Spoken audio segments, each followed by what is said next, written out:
네, 반갑습니다. 더불어민주당 국민소통위원회입니다. 4월 18일 금요일 민주파출소 제보 및 주요 대응 현황 브리핑을 시작하겠습니다. 이번 주 민주파출소 제보 현황을 먼저 보고 드립니다. 4월 18일 09시 기준으로 이번 주에는 7,340명이 방문하였고 2,978건의 제보가 접수되었습니다. 매체별로는 SNS 29.49%로 가장 높은 수치를 기록했으며 그 뒤로는 네이버 26.86%, 유튜브 14.91%, 커뮤니티는 5.54%, 틱톡은 2.48% 순서로 제보되었습니다. 다음은 오늘 주요 제보 내용입니다. 어제에 이어서 도봉역에서 발생한 교통사고와 우리 당 후보를 허위로 연관지은 가짜 뉴스가 스레드 등 SNS를 통해서 빠르게 유포되고 있습니다.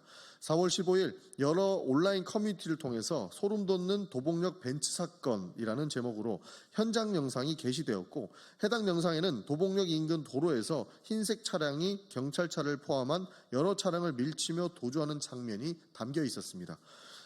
이에 대해 온라인상에서는 누군가 감추려는 것이 아니냐는 의심의 목소리가 확산되더니 4월 16일 경부터는 SNS를 통해 해당 사건의 가해자가 민주당 후보의 아들이라는 허위사실로 왜곡되어 빠르게 퍼지기 시작했습니다.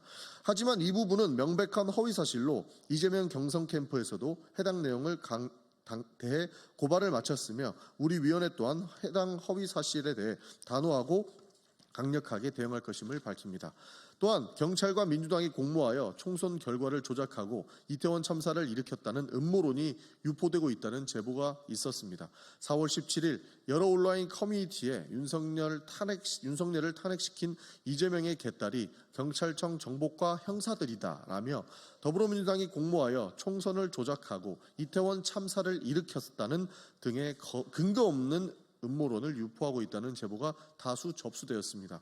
해당 주장에는 수천 명의 경찰 댓글 부대가 민주당과 함께 움직였다라는 내용은 물론 경찰 정보과 형사들이 이번 6월 3일 조기 대선을 위해 만반의 준비를 해두었다는 표현까지 포함되어 있어 현행 대통령 선거의 공정성에 대한 불신을 조장하고 사전 여론을 왜곡하려는 의도가 있는 것으로 판단됩니다.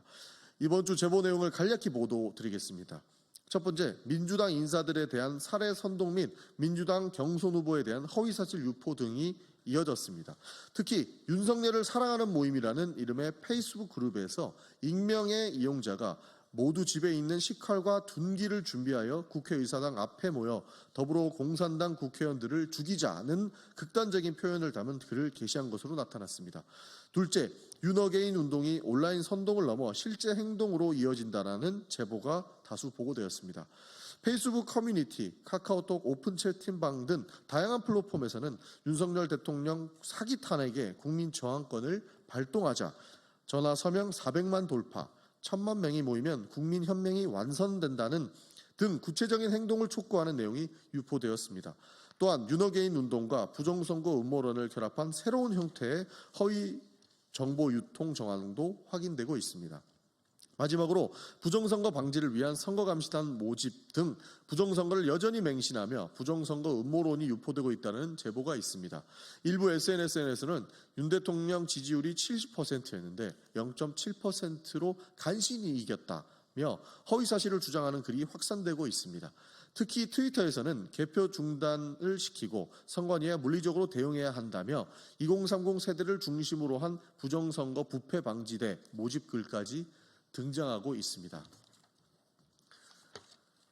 그리고 국민의힘 거짓말 시리즈를 보고드리겠습니다. 국민의힘 대선 주자 거짓말 시리즈 12번째입니다. 한동훈 국민의힘 전 대표가 한 라디오 프로그램에 출연해 괴물 정권의 탄생을 막아야 이재명 공적 마인드 없다라고 주장하였습니다. 4월 10일 본인의 대선 출마 기자회견에서 괴물 정권이 나라를 망치는 것을 막아야 한다고 주장한 것에 이어 또 한 차례 괴물 정권을 강조한 것입니다. 하지만 괴물 정권은 불법, 반헌법적 개헌과 내란으로 나라를 망칠 뻔했던 윤석열 검찰 정권이라는 점에서 명백한 내로남불식 거짓말입니다. 한동훈 전 대표는 윤석열 밑에서 검사로 성장하였고 그를 뒷배삼아 법무부 장관, 여당 대표 등으로 승승장구하였습니다. 나라를 망친 괴물 정권에서 법무부 장관, 여당 대표를 지낸 한 전 대표가 괴물 정권을 운운하는 꼴입니다. 한동훈 전 대표는 윤석열 밑에서 공직생활 외 국민으로부터 직접적인 선택을 받는 선출직 경험이 전혀 없습니다. 김경수, 김동연, 이재명 등 우리 당의 경선 후보들은 경기지사, 경남지사, 국회의원 등 각종 선출직 공직을 거치며 공적 영역에서 스스로를 입증한 자격을 갖춘 후보들입니다. 이러한 한동훈 전 대표가 우리 당의 후보의 공적 마인드를 논하기에는 자격이 부족합니다. 검사 경력과 내란 정권 부역 이외에는 경험을 한 적 없는 한 대표가 괴물 정권, 공적 마인드를 언급하는 것은 부끄러운 일이 될 것입니다. 국민의힘 대선주자 거짓말 시리즈 13번째입니다.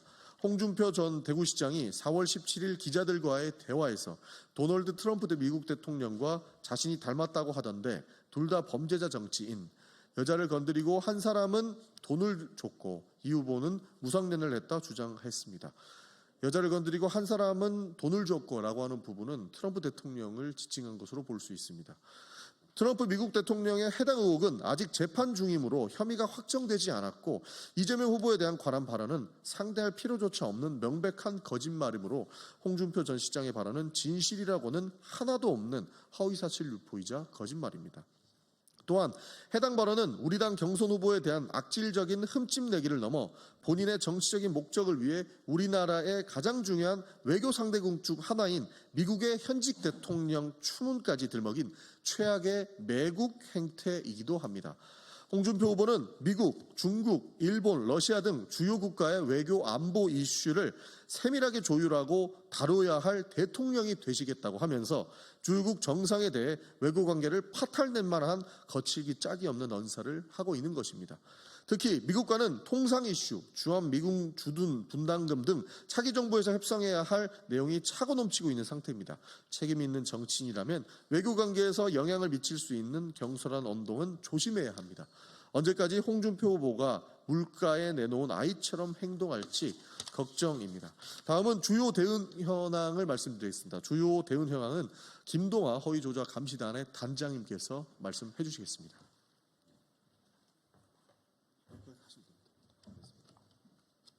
네, 주요 대응 현황 보고 드리겠습니다. 한국경제 왜곡 보도에 대한 진실을 밝힙니다. 어제자 한국경제는 단독, 국힘, 민주파출소 맞불 조직 만든다. 민주당 언론 입틀막이라는 제목의 보도에서 민주당이 언론중재위원회에 제소한 215건 중 115건이 기각 또는 취하되었다며 국민의힘 김장겸 의원의 발언을 인용해 이재명의 심기를 거스르면 무조건 제소부터 남발하는 악랄한 수법이라고 보도하였습니다. 그러나 여기에는 숫자의 함정이 있습니다. 취하는 대부분 언론사와의 사전 협의를 통해 원만히 조정되어 취하가 된 경우가 대부분입니다. 이에 따라 기사에서 언급된 작년 6월부터 올해 1월까지의 기간 동안 당 소속 국회의원이 개별적으로 제소한 사례를 제외한 더불어민주당의 제소 현황을 확인한 결과 총 104건 중 언론사와의 사전 협의에 따라 취하된 46건을 제외하면 실제 기각, 취하된 건수는 34건으로 이는 전체의 약 32%에 불과합니다. 또한 기간 설정에도 함정이 존재합니다. 제소기간을 올해 4월까지 확장해보면 총 제소 건수는 156건으로 늘어나고 이 중 기각, 취하된 건수는 36건에 그쳐 전체 대비 23% 수준으로 비율이 더욱 낮아집니다. 이처럼 한국경제는 더불어민주당의 제소기간을 자의적으로 제한하고 조정 취하의 배경을 제대로 설명하지 않은 채 국민의힘 측 주장만 일방적으로 인용하여 마치 민주당이 언론을 억압하고 있는 것처럼 보도하였습니다. 한국경제의 보도가 왜 민주당이 언론중재위원회에 제소를 할 수밖에 없는지를 역설적으로 보여주는 사례라고 할 것입니다. 다음 스카이데일리 언중이 제소 등 기타 언론 대응 보고드립니다. 스카이데일리는 어제자 칼럼 민주당이 집권하면 생기는 일에서 민주당 집권 이후의 상황을 자의적으로 예단하며 마치 대한민국이 중국 공산당의 통제를 받는 것처럼 묘사하였습니다. 그러나 이에 대한 구체적 근거나 사실적 근거는 전혀 제시되지 않았습니다. 오히려 대한민국은 윤석열 대통령에 의해 검찰, 군부 독재 시대로 회귀할 뻔한 위기를 겪었으며 비상계엄 시도가 그 시작이었고 대통령 파면이 그 실패의 결과였습니다. 해당 칼럼에 대해서는 언론중재위원회에 제소하였으며 선거기사 심의위원회 제소도 검토 중입니다. 어제 언론중재위원회 심리 결과를 보고드립니다. 핀앤드마이크 3월 20일자 보도, 이재명이 저지른 3대 내란, 형장의 이슬로 사라질급과 관련해서는 기사 및 유튜브 영상 열람 차단 조치에 합의하였습니다. 한편 스카이데일리의 3월 18일자 기사, 역대 대통령 탄핵 3건 북지령대로 실행 우연일까에 대한 심리는 스카이데일리 측의 불참으로 인해 기일이 속행되었음을 알려드립니다. 다음, 한동훈 전 대표의 허위 비하 발언을 여과 없이 방송한 KBS 전격 시사를 방송통신심의위원회에 신고 접수하였습니다. 4월 17일 KBS 1라디오 전격 시사 프로그램에 출연한 국민의힘 한동훈 전 대표는 이재명 대표는 공적 마인드가 없는 사람이다. 법카 같은 것도 갖다 쓰고 그게 반복돼 왔죠. 이재명 후보가 가져올 미래, 그리고 이 사람이 가져올 개몰 정권이 우리 국민들의 삶을 얼마나 고단하게 할 것인지, 피곤하게 할 것인지는 너무 보여요. 저는 이분이 거의 1984년에 나오는 전체주의를 연상시킬 만한 이 정치를 할 거라고 생각해요. 라는 등 더불어민주당 이재명 대표 선거 예비 후보에 대해 허위사실을 유포하고 비하하는 발언을 하였습니다. 이는 일방적인 억측이며 방송은 타인과 단체의 명예를 훼손하여서는 아니 되는 방송심의규정 제20조를 위반한 것입니다. 국민소통위원회는 이를 심각하게 받아들여 방송통신심의위원회에 신고 접수하였음을 알려드립니다. 다음, 스카이데일리와 더 퍼블릭 유튜브 채널 등에 대한 대응 보고입니다. 선거 기간 동안 언론사 운영 유튜브 채널의 허위, 비방성 콘텐츠가 증가함에 따라 모니터링 역량을 강화하고 있습니다. 현재 스카이데일리와 더 퍼블릭 유튜브 채널을 집중 모니터링하고 있으며 각 채널에서 확인된 3건의 허위, 비방 영상에 대해 구글에 신고 조치를 완료하였으며 언론중재위원회 제소도 진행할 예정임을 알려드립니다. 다음, 페이스북 등 SNS 플랫폼에 대한 대응 보고드립니다.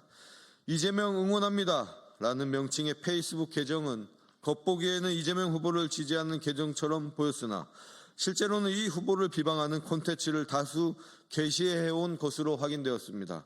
이에 관련 플랫폼 측의 협조로 해당 계정이 더 이상 활동하지 않도록 조치되었음을 알려드립니다. 향후 각종 SNS 플랫폼에 대한 지속적인 모니터링을 통해 김동연, 김경수 후보 등 민주당 경선 후보들에 대한 허위 비방 콘텐츠에 대해서도 강력히 대응해 나가겠습니다. 이상입니다.